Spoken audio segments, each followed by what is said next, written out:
నమస్తే అండి. మంచి ఎలక్షన్స్ రాబోతున్నాయి కదా! ఆంధ్రాకి నెక్స్ట్ సీఎంగా ఎవరు గెలిస్తే బావుంటుంది?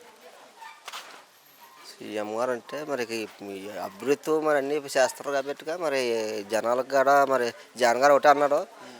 మరి నా వల్ల ఏదన్నా అభివృద్ధి పొందితే మాకు ఓటేయండి లేకపోతే లేదని చెప్పన్నారు. మరి అభివృద్ధి పొందాం కాబట్టిగా మరి ఆయనకే చేద్దాం అన్నట్టుగా ఉన్నది. మరి నెక్స్ట్ మరి సీఎం కూడా రావాలని మేము కోరుకుంటున్నాం. అంటే ఇంతకుముందు ఎవరైనా ఇలా మాట్లాడడం చూసారా? అంటే మంచి జరిగితేనే ఓటేయండి అని అడగడం ఎవరైనా చూసారా? లేదు అనలేదు. మరి ఆయన అదంతా మా వల్ల ఏమన్నా లబ్ధి పొందితే మాకు ఓటేయండి నాకు లేదని ముఖ్యంగా చెప్పేస్తున్నాం. మరి తిన్న తర్వాత మనం ఓటేయకపోతే మరి బాగోదు కదా. మరి ఆయనకే మనం సపోర్ట్ చేద్దామని అనుకుంటున్నాం. ఓకే. మరి 5 సంవత్సరాల్లో మీకు మీ ఇంటికి ఏం మంచి జరిగింది? మంచి అంటే అన్నీ అతను ఇచ్చిన నవరత్నాలు అన్నీ మనకు అందాయండి. ఏ తేడా పాటు లేవు. ఏ పథకాలు అందాయి మీకు? మరి రైతు భరోసా అందింది, హ్మ్. అమ్మఒడి ఉంది, హ్మ్. తర్వాత 18,000 మేమకు వస్తుంది. హ్మ్. మరి ఇంకున్న ఈ అన్నిటికి కూడా అందుతున్నాయి. మరి మోడీ ఉన్న డబ్బులు అందుతున్నాయి. హ్మ్. ఇవన్నీ ఈ మొత్తం మీద ఇంకా ఏమన్నా పథకాలు మొత్తం వస్తున్నాయండి.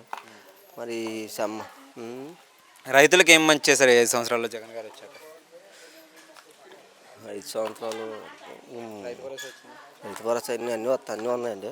రైతు భరోసా కేంద్రాలు ఏర్పాటు చేశారు. వాలంటీర్లు రైతు భరోసా కేంద్రాలు.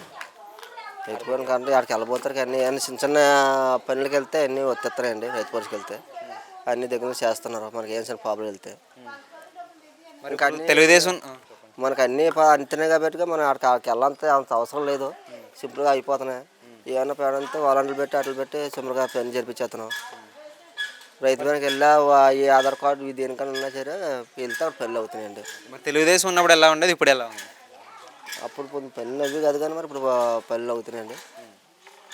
మరి ఇప్పుడు జగన్ గారిని ఓడించడానికి తెలుగుదేశం, జనసేన, బీజేపీ 3 పార్టీలు కలిసి వస్తున్నాయి కదా! ఎలా ఉండబోతున్నాయి ఈసారి ఎలక్షన్స్? ఇంకా ఇష్టం వాళ్ళంటే దానికి ఏమని చెప్పలేము. ఈ సైడ్ ఎలా ఉంది? ఎవరు గెలిచే అవకాశాలు ఉన్నాయి? అది మనం చెప్పలేమండి. మా ఉద్దేశం పెట్టి మనం చెప్తున్నాం. జగన్ గారికి వెళ్ళాలనుకుంటున్నాను.